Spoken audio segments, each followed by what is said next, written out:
La prochaine fois que vous faites face à un échec, rappelez-vous de Disney.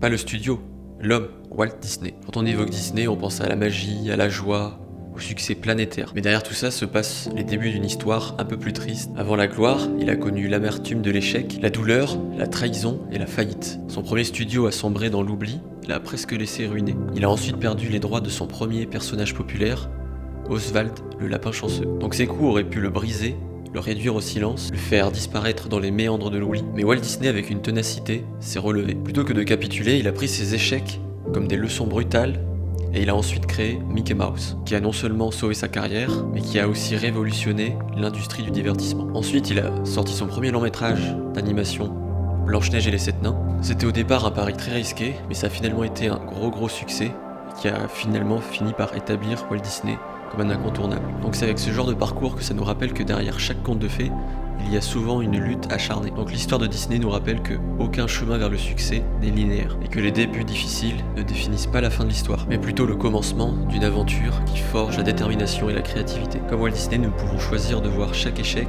non pas comme un obstacle, mais plutôt comme une étape essentielle vers la réalisation de nos rêves les plus ambitieux. Alors la prochaine fois que vous faites face à un échec, rappelez-vous de Walt Disney.